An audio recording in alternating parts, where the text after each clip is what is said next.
पूरे भारतवादी ज्योतिर्लिंग में ओंकारेश्वर ही ऐसा ज्योतिर्लिंग है जिसके दर्शन के पश्चात कोई महानदी का दर्शन होता है, जिसके तट को छूकर कोई महानदी बह रही है।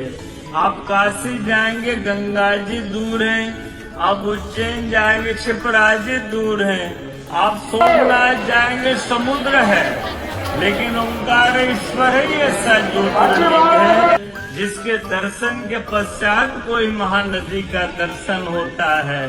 वो महानदी है रुद्रदेहाय विद्महे मैं कलकन्याय धीमहि तन्नो नर्मदा प्रचोदयात्। भगवान शंकर की देह से पसीने के बूंद से निकली है माँ नर्मदा।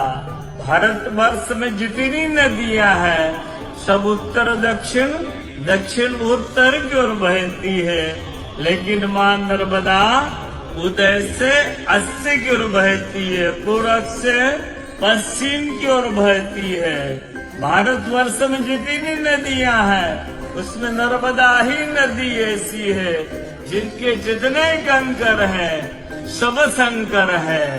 नर्मदा पुराण में ये भी कहा गया है कि नर्मदा जल के स्पर्श होने से जो शिवलिंग निकलता है उसको डायरेक्ट ले जाके पूजा कीजिए, उनको प्रतिष्ठा की आवश्यकता नहीं है। नर्मदा जल स्पर्श होने से वो स्वयं प्रतिष्ठित हो जाते हैं।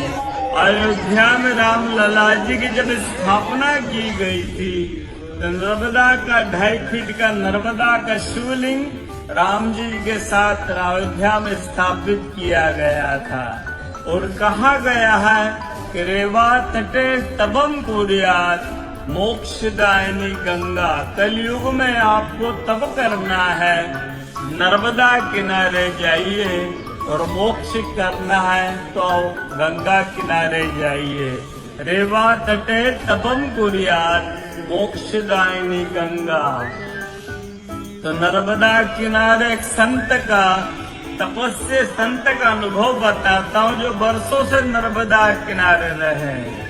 जब वो देखते सुबह 3 से 4 बजे ब्रह्म मुहूर्त में एक कोई माई आती है, नर्मदा स्नान करके लौट जाती है।